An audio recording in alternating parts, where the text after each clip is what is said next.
நீ நிஜமாவே திரும்பி வந்துட்டியா டைகர் என்று போட்டோவில் சரியாக தெரியாத சர்வாவின் முகத்தை பார்த்து சொன்னவர் மெல்லிதாக சிரித்தார். அதே நேரம் இங்கு சர்வா தான் நினைத்த வேலை கிடைக்கவில்லை என்று பயங்கர கடுப்பில் இருந்தான்.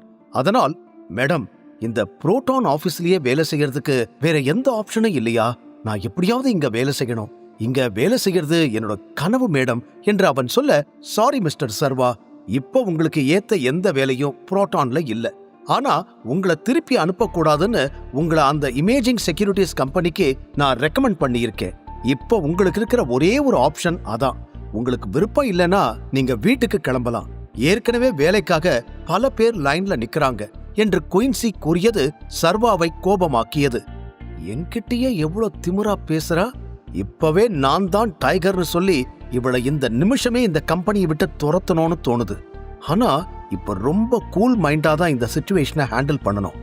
இவளுக்கு இருக்கு ஒரு நாள் என்று மனதில் நினைத்தவனுக்கு கோபத்தில் ஒரு நொடி தன்னுடைய அடையாளத்தை வெளிப்படுத்தி விடலாம் என்று தோன்றியது. பிறகு தன்னைத்தானே சமன் செய்து கொண்டான். நான் இந்த ஆஃபரை அக்செப்ட் பண்ணிக்கிறேன் மேடம் என்றான். குட், நல்ல முடிவுதான். அண்ட் உங்களுக்கு இன்னொரு குட் நியூஸ் கூட இருக்கு. அந்த ஆபீஸ்ல நீங்க தான் மேனேஜரா இருக்க போறீங்க என்று சிரிப்புடன் சொல்லி முடித்த நேரம் அந்த அறைக்கு வந்த ஜாஸ்மின் சர்வாவை தன்னோடு அழைத்துக் கொண்டு வெளியேறினாள்.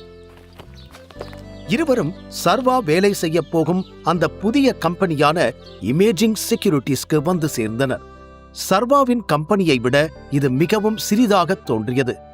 மேனேஜர் போஸ்ட் கொடுக்கறேன்னு சொன்னப்பவே நான் யோசிச்சிருக்கணும். இவ்வளோ சின்ன கம்பெனிக்கு மேனேஜரா இருந்தா என்ன, ஒர்க்கரா இருந்தா என்ன, எல்லாம் ஒண்ணுதான் என்று மனதில் நினைத்துக் கொண்ட சர்வா உள்ளே செல்ல, ஜாஸ்மின் அவனை அனைத்து வேலையாட்கள் முன்னிலையிலும் நிறுத்தி அறிமுகம் செய்து வைத்தாள். லிசன் எவ்ரிவன், இவர் பேரு சர்வேஸ்வரன். இவர்தான் இனிமே உங்களோட புது மேனேஜர்.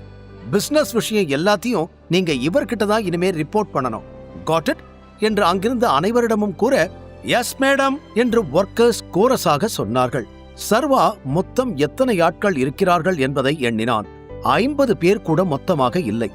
இந்த கம்பெனிக்கு நான் மேனேஜரா என்று அவன் நினைத்துக் கொண்டிருக்க அனைவருமே அவனை கைத்தட்டி வரவேற்றனர்.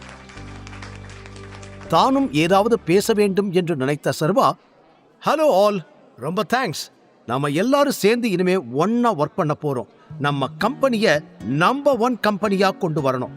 அதுதான் நம்மளோட நோக்கம் என்று மிகவும் கான்பிடென்ட்டாக அவன் பேச பலர் கைத்தட்டி உற்சாகப்படுத்தினர்.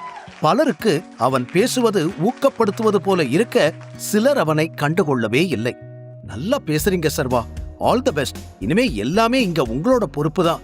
அப்புறம் உங்க கேபின் அங்க இருக்கு என்று ஒரு சிறிய கேபினை காட்டிச் சொன்ன ஜாஸ்மின், எனக்கு லேட் ஆகுது, நான் ஆபீஸ் போகணும், நான் கிளம்புறேன், பாய் என்று கூறி அங்கிருந்து கிளம்பி விட்டாள்.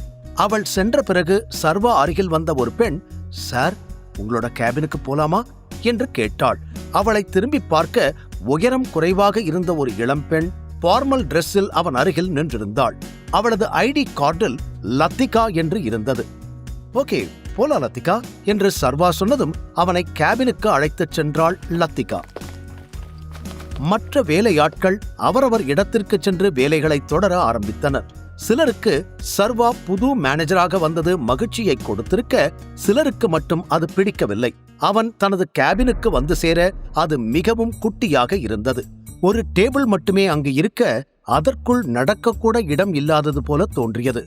சர்வா உள்ளே நுழைந்த நேரம் அவனுக்கு ஆலியாவிடமிருந்து போன் கால் வர, ஓகே லத்திகா, இதுக்கு மேல நான் பாத்துக்கிறேன், நீங்க போகலாம் என்றதும் அவள் அங்கிருந்து நகர்ந்து விட போனை காதில் வைத்தவன், ஹலோ நந்திதா என்றதும் ஆலியாவின் சிரிப்பு சத்தம் தான் கேட்டது. என்னமோ தெரியல, நீ என்னோட பழைய பேரை சொல்லும் போது கேட்க நல்லாதான் இருக்கு. It's okay. இன்னைக்கு ஈவினிங் ஃப்ரீயா இருக்கியா?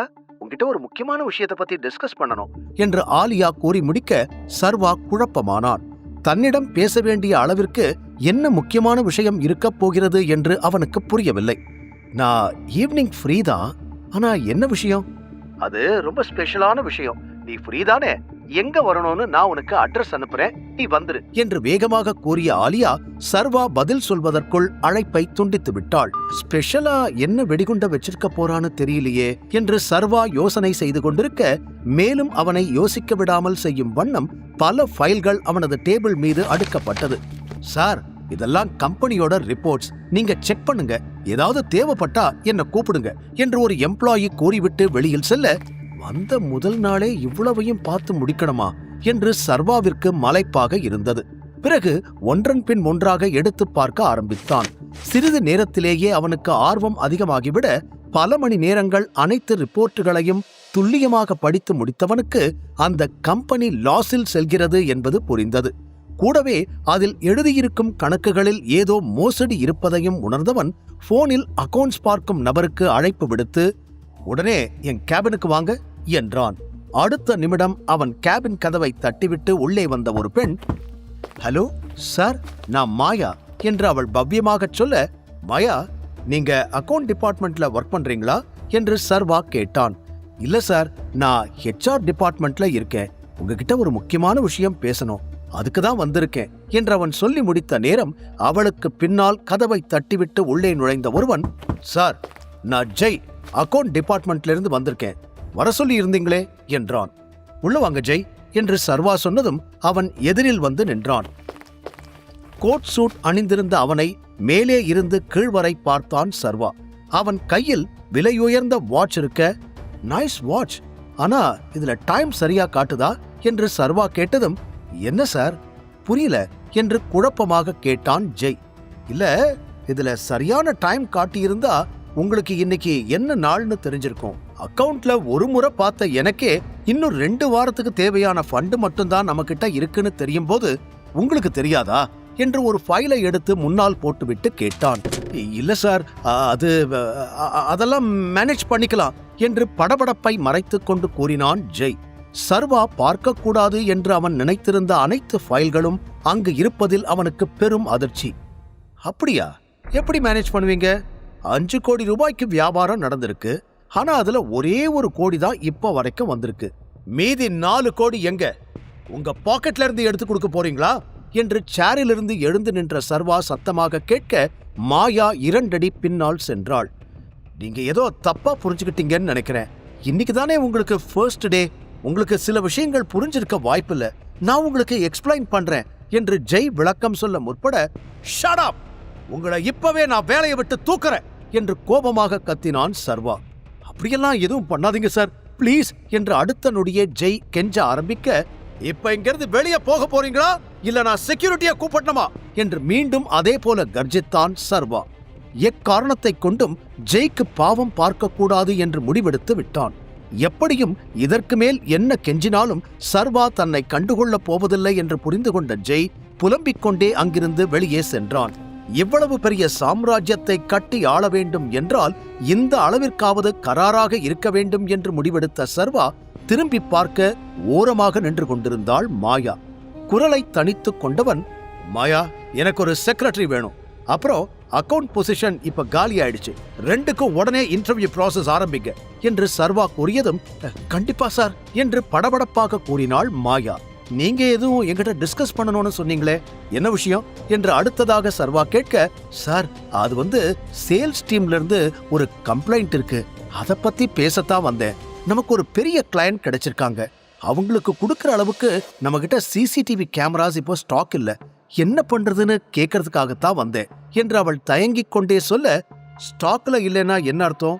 அப்போ ஸ்டாக் ரெடி பண்ணுங்க, வெளியே வாங்குங்க, இல்லனா மேனுஃபேக்சர் பண்ணுங்க என்று சர்வா நிஜமாகவே புரியாமல் கேட்க, இல்ல சார், நம்ம கிட்ட ஃபண்ட்ஸ் இல்ல, நம்ம லோன் அப்ளை பண்ணணும், அப்படி இல்லனா இந்த கிளையண்ட் நம்மளை விட்டு போயிடுவாங்க, நாம இன்னும் கஷ்டப்பட வேண்டி இருக்கும் என்று உண்மை கசப்பாக இருந்தாலும் அதை தயக்கத்துடன் கூறி முடித்தாள் மாயா. ரிப்போர்ட்டுகளை பார்த்த பிறகு அவனுக்குமே ஓரளவிற்கு கம்பெனியின் நிலை புரிந்திருந்தது. கூடவே லோன் என்ற வார்த்தையை கேட்டதும் சர்வாவின் முகம் மாறிப்போக, லோன்லாம் எடுக்க வேண்டாம், இத நான் பாத்துக்கிறேன் என்று கூறினான்.